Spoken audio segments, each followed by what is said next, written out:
അതുതന്നെ ഈ പുതുതലമുറയ്ക്ക് വിജയനടക്കം ഒരുപാട് കാര്യങ്ങൾ വി എസിനെ കുറിച്ച് പറയാനുണ്ടാകും. എന്തൊക്കെയാണ് വി എസിനെ കുറിച്ച് ഓർക്കുന്നത് ഈ നേരത്ത്?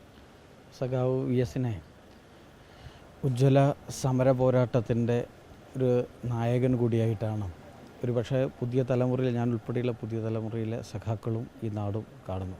ത്യാഗനിർഭരമായ ഇന്നലകൾ ഒരുപക്ഷെ അദ്ദേഹത്തിൻ്റെ ജീവിതത്തെക്കുറിച്ച് പങ്കുവെക്കുമ്പോൾ കുട്ടിക്കാലത്ത് തന്നെ അച്ഛനെയും അമ്മയെയും നഷ്ടപ്പെട്ട ഒരു കുട്ടി, ആ കുട്ടിയിൽ നിന്ന് ഉജ്ജ്വലമായ പോരാട്ടത്തിൻ്റെ പാരമ്പര്യത്തിലേക്ക് ഒരുപക്ഷെ സമരസൂര്യനായി ഉയർന്നു വന്ന നേതാവാണ് സഖാവ് വി എസ്.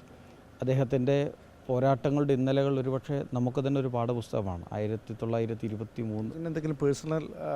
തീർച്ചയായും ഞാൻ ബാലസംഘത്തിൻ്റെ സംസ്ഥാന സെക്രട്ടറി ആയിരിക്കുമ്പോൾ അദ്ദേഹം ബാലസംഘത്തിൻ്റെ പരിപാടികളിൽ വരികയും ബാലസംഘത്തിനുമായി ബന്ധപ്പെട്ട കുട്ടികളുടെ പ്രശ്നങ്ങൾ അദ്ദേഹം മുഖ്യമന്ത്രിയായിരിക്കുമ്പോൾ ഉൾപ്പെടെ അദ്ദേഹത്തിൻ്റെ ശ്രദ്ധയിൽ ക്ലിഫ് ഹൗസിൽ പോയതുൾപ്പെടെയുള്ള ഓർമ്മകൾ വ്യക്തിപരമായി എന്നെ സംബന്ധിച്ചിടത്തോളം ഉണ്ട്. ബാലസംഘത്തിൻ്റെ എല്ലാം പരിപാടികൾ ആ ഘട്ടത്തിൽ അദ്ദേഹം വരുമായിരുന്നു. കുട്ടികളുമായി ബന്ധപ്പെട്ട നമ്മുടെ ആവശ്യങ്ങളെ അദ്ദേഹം ശ്രദ്ധയോടുകൂടി കേൾക്കുമായിരുന്നു. ഇതെല്ലാം എൻ്റെ ഒരു വ്യക്തിപരമായ അനുഭവത്തിൻ്റെ ഭാഗമായി ഉള്ളതാണ്. തീർച്ചയായും അദ്ദേഹത്തിൻ്റെ പോരാട്ടങ്ങൾ പുതിയ തലമുറക്ക് ആവേശമാണ്.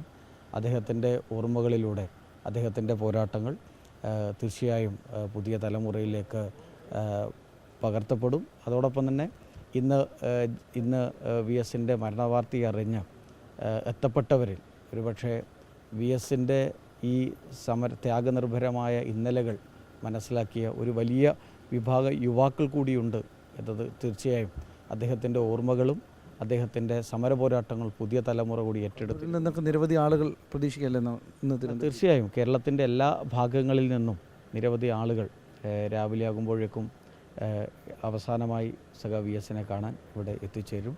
ഒരു വലിയ ജനാവലി തീർച്ചയായും അദ്ദേഹത്തിന് അവസാനമായി കാണുന്നതിന് വേണ്ടിയിട്ട് തിരുവനന്തപുരത്തും ആലപ്പുഴയിലും എത്തുക തന്നെ ചെയ്യും.